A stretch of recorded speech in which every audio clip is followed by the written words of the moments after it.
হঠাৎ করে বের হয়ে আসা অলিক নতুন দলের আত্মপ্রকাশ উপলক্ষে শুক্রবার দুপুরের পর থেকেই রাজধানীর মানিক মিয়া এভিনিউয়ে জড়ো হতে থাকে ছাত্র জনতা সহ বিভিন্ন রাজনৈতিক দলের নেতৃবৃন্দ। বিকেল ৫টার দিকে অনুষ্ঠানস্থলে আসেন বিএনপির সিনিয়র যুগ্ম মহাসচিব রুহুল কবির রিজভী ও যুগ্ম মহাসচিব শহীদুদ্দিন চৌধুরী এনি সহ বিএনপির নেতারা। এ সময় নতুন দলকে শুভেচ্ছা জানান বিএনপির যুগ্ম মহাসচিব রুহুল কবির রিজভী। তিনি বলেন, আগামীতে রাষ্ট্র ও সমাজ গঠনে গণতান্ত্রিক বিকাশের চর্চা অব্যাহত থাকবে।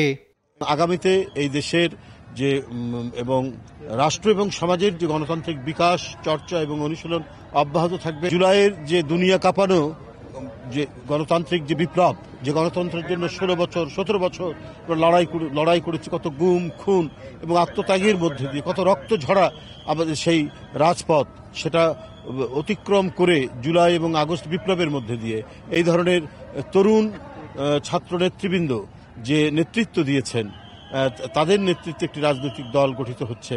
তো সুতরাং আমরা আমাদের দলের পক্ষ থেকে, বিএনপির পক্ষ থেকে তাদেরকে ধন্যবাদ জানিয়েছি। যোগ দেন জামাত ইসলামের সেক্রেটারি জেনারেল মিয়া গোলাম পরোয়ার। এ সময় তিনি বলেন, সুস্থ ধারার রাজনীতি প্রতিষ্ঠায় তরুণদের দল কার্যকর ভূমিকা রাখবে। দল গঠনের ঘটনা আমাদের রাজনীতিকে, গণতন্ত্রকে সংহত করবে। রাজনৈতিক দলের মধ্যে পারস্পরিক সম্পর্ক, সৌহার্দ্য, রাজনৈতিক চিন্তা ভাবনা, নতুন রাজনৈতিক বন্দোবস্তের ক্ষেত্রে বাংলাদেশের মানুষকে জুলাই অভ্যুত্থানের চেতনায় ঐক্যবদ্ধ রাখতে এই নতুন রাজনৈতিক দল গঠন হচ্ছে এবং সেটা আমাদের রাজনৈতিক দলের মধ্যে জাতীয় ঐক্যের চেতনাকে সংহত করবে।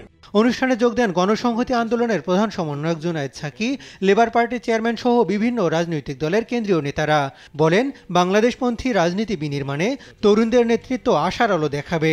রাজনীতিতে তরুণরা ইতিবাচক ভূমিকা রাখবে।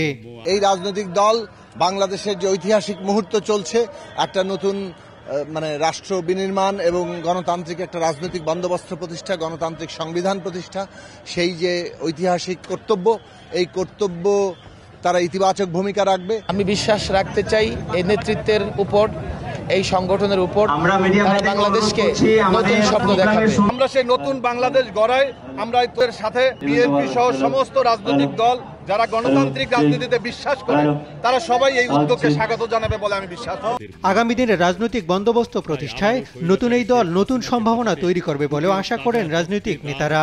রঞ্জিত করতে হয় ছাত্র জনতা। হাসান মাহমুদ, দেশ টিভি, ঢাকা। হাতে নিয়ে এগোতে যাচ্ছি।